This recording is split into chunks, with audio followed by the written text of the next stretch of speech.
akan membahas mengenai PT Garuda Indonesia untuk mengidentifikasi masalah utama yang dihadapi oleh perusahaan tersebut sebelum menerapkan Good Corporate Governance atau GCG secara ketat, serta bagaimana masalah tersebut mencerminkan perlunya menerapkan GCG.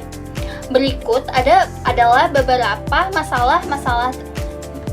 berikut adalah identifikasi masalah-masalah tersebut. Yang pertama yaitu masalah transparansi dan akuntabilitas keuangan. Garuda Indonesia sempat mengalami skandal laporan keuangan pada tahun 2018 di mana perusahaan melaporkan keuntungan yang ternyata tidak mencerminkan kondisi keuangan sebenarnya.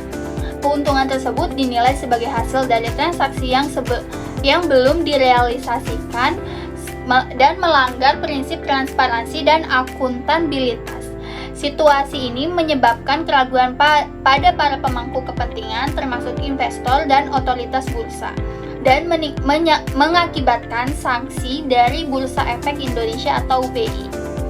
Yang kedua yaitu kepentingan dan intervensi pemegang saham mayoritas. Garuda Indonesia yang sebagian besar sahamnya dimiliki pemerintah menghadapi resiko intervensi dalam pengambilan keputusan. Kebijakan dan keputusan strategi yang diambil bisa saja dipengaruhi oleh kepentingan politik atau non-bisnis yang tidak selalu sejalan dengan kepentingan perusahaan atau pemegang saham minoritas. Hal ini memperlihatkan pentingnya penerapan GCG untuk menjaga independensi dan profesionalisme dalam pengelolaan perusahaan. Yang ketiga yaitu masalah etika dalam pengadaan dan tata kelola operasional. Garuda juga pernah menghadapi masalah dalam proses pengadaan barang dan jasa di mana indikasi penyimpangan yang melibatkan pejabat internal. Contoh yang menonjol adalah kasus penyeludupan barang mewah menggunakan pesawat milik Garuda yang mengidentifikasi penyalahgunaan wewenang dan tidak adanya kontrol ketat pada tata kelola operasional. Yang keempat yaitu kurangnya pengawasan internal yang efektif.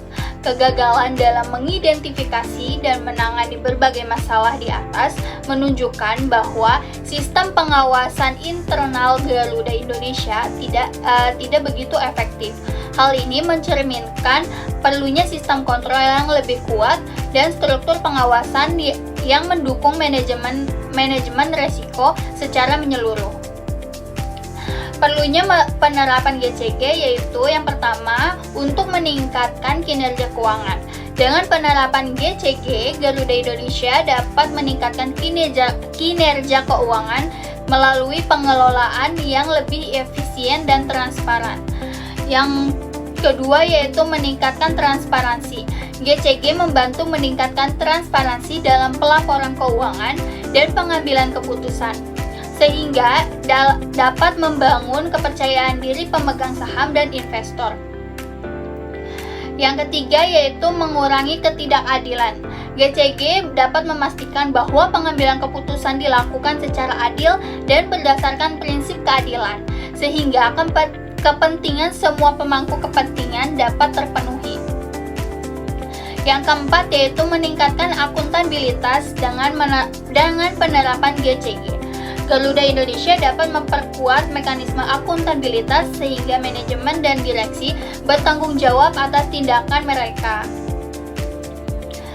Dari masalah-masalah yang di atas ini menunjukkan bahwa penerapan GCG sangat diperlukan bagi Garuda Indonesia maupun perusahaan lainnya untuk menciptakan transparansi dan akuntabilitas.